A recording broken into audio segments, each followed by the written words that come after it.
O assunto é justamente o Agosto Lilás, mas o que significa isso, né? Quem vai explicar para a gente é a defensora pública Débora Machado Aragão, que ela é coordenadora do Núcleo de Promoção e Defesa dos Direitos da Mulher.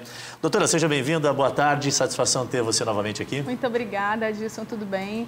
É uma grande satisfação para a nossa defensoria estar aqui presente, falar um pouco do Agosto Lilás, esse mês que é um mês de conscientização acerca da importância do enfrentamento da violência, do combate à violência contra mulheres na nossa sociedade, né? Então é um mês muito educativo, de muita informação, e esse mês foi escolhido principalmente em alusão à nossa Lei Maria da Penha, que todos os anos, no mês de agosto, faz aniversário, né? Então, esse ano vai ser mais um ano em que a gente faz essa campanha durante todo o mês de agosto para poder conscientizar a população que essa luta pelo enfrentamento à violência contra mulheres não é somente de mulheres. É uma luta de mulheres, é uma luta de homens, é uma luta de toda a nossa sociedade, né? Então é importante que a gente tenha essa conscientização, inclusive hoje na Defensoria Pública. Já vou deixar o convite, nós vamos ter uma roda de conversa, né, às 15 horas, sobre a necessidade de a gente entender o que é essa violência contra a mulher, para que a gente possa efetivamente, de uma forma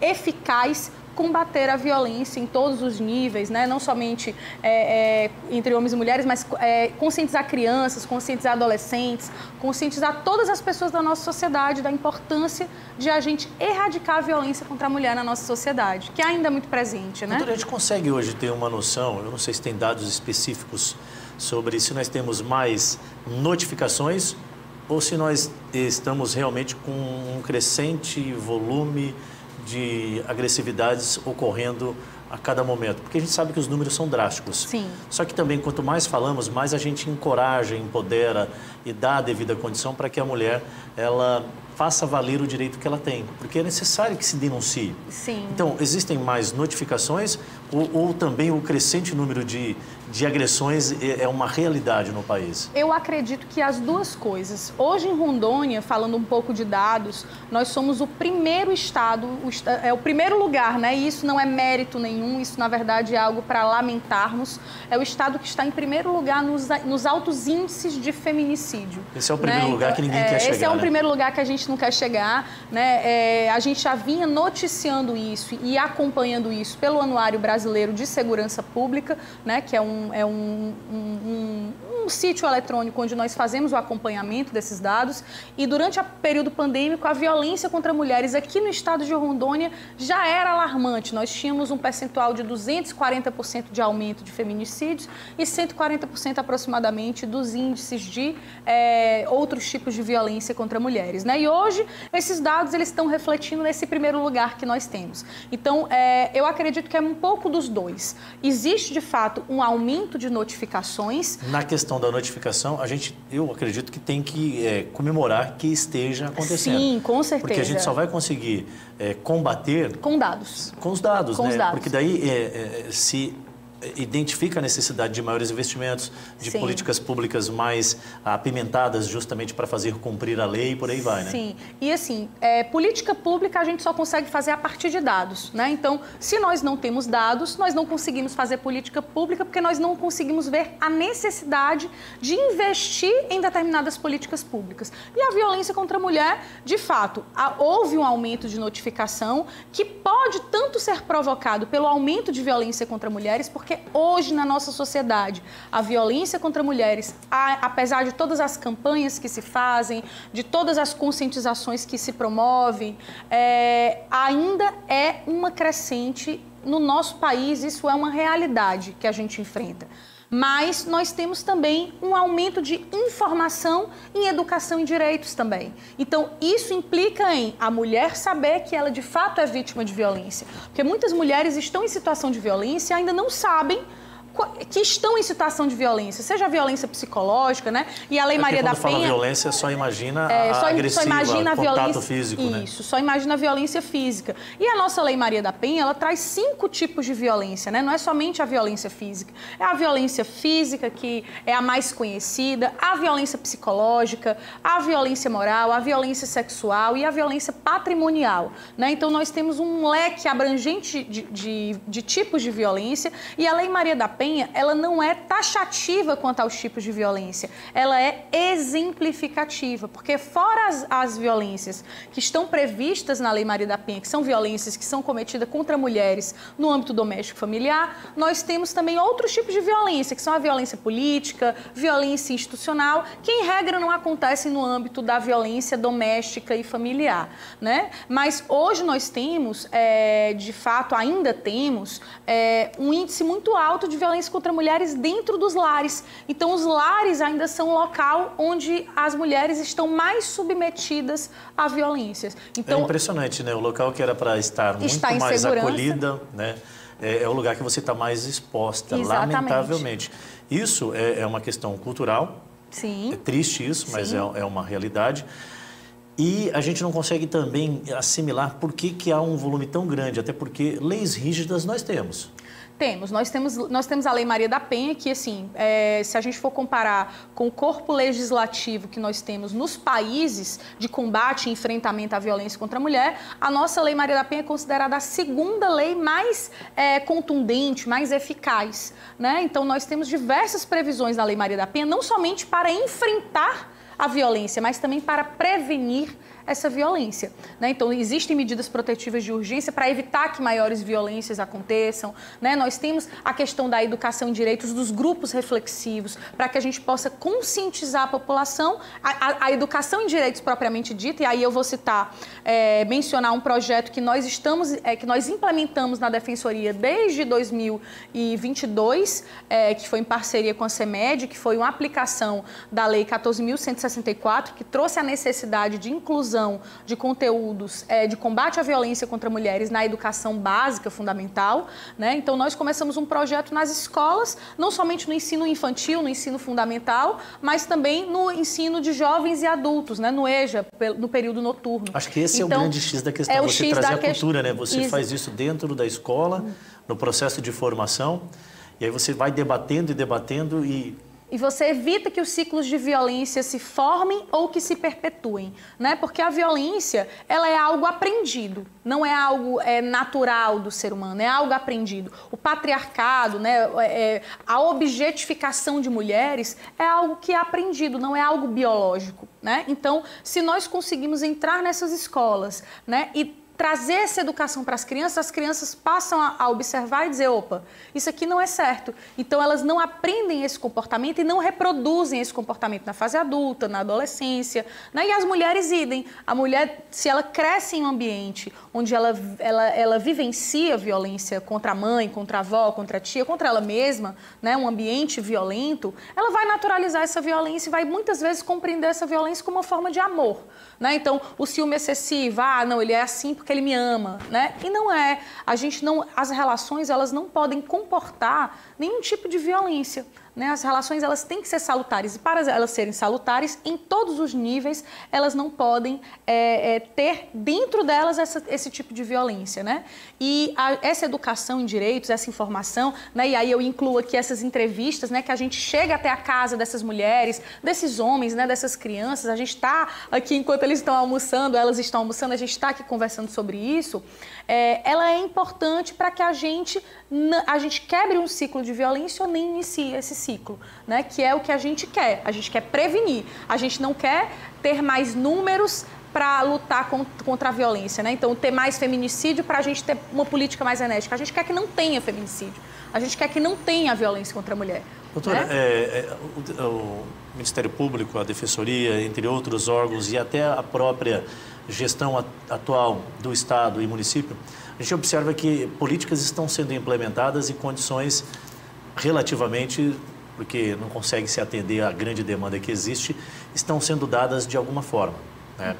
Então, eu acho que quanto mais nós dermos seguranças às mulheres, para que elas tenham uma consciência de que elas podem ser independentes, maiores são as possibilidades de elas se posicionarem e, ao mesmo tempo, que eu acredito que cria-se um paralelo, né? O parceiro, ou o possível agressor, entender que ela não depende daquela pessoa, porque muito se dá também por essa autoafirmação, né? Tudo quem manda sou eu, quem paga a conta sou eu, e você é como se fosse um objeto. Quando você começa a quebrar essa dependência, eu acho que essa também é uma forma de rompermos, né, esse ciclo de aumento da violência. A senhora tem entendido que algumas políticas estão sendo implementadas e que isso também ajuda no avanço?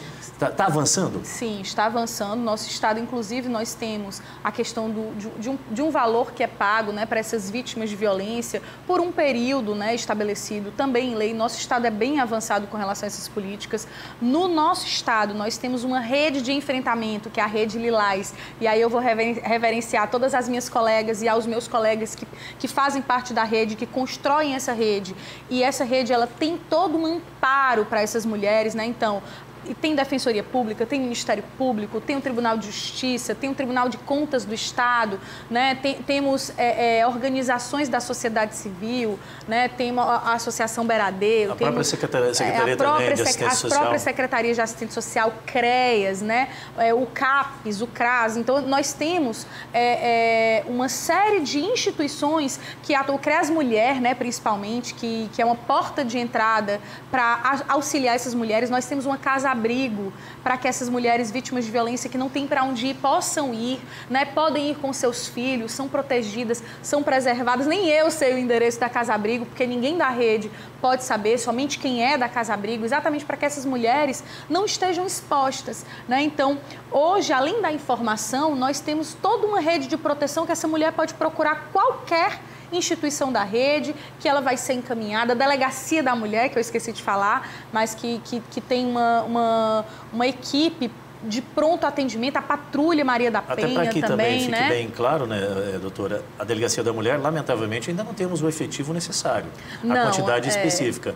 Mas também existem já braços, né, e implementações de salas que dão uma devida condição para o atendimento à mulher, caso ela necessite de algum tipo de denúncia. Então, o aparato tecnológico e de infraestrutura, de forma lenta, eu digo, porque poderia ser mais rápido, mas de alguma forma já vem acontecendo. E com esse aparelhamento e com essas políticas e a execução das mesmas sendo desenvolvidas, a gente quer acreditar que precisamos virar esse jogo, né?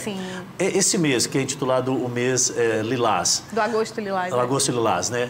A Defensoria tem algumas ações. Hoje tem uma delas, a senhora pode reforçar. E eu queria saber como é que vai ser o decorrer do mês de agosto e o que a gente pode contribuir também. Sim. Nós temos, na verdade, em rede, uma série de ações, inclusive a nossa rede Lilás, no sábado, está propiciando um dia inteiro de debates, né? Nós vamos estar Defensoria Pública, Tribunal de Justiça, Tribunal de Contas, Ministério Público, né? Fazendo palestras e também fazendo momentos com essas mulheres, porque a gente sabe, Adilson, que essa dependência que as mulheres têm, muitas vezes nesses relacionamentos, não é somente uma dependência financeira, é muitas vezes uma dependência emocional, uma dependência social, né? Do que a sociedade ainda patriarcal espera dessas mulheres, né? Então, existe um padrão, um paradigma que é fixado, que a mulher só vai ser feliz se estiver casada, se estiver com filhos, né?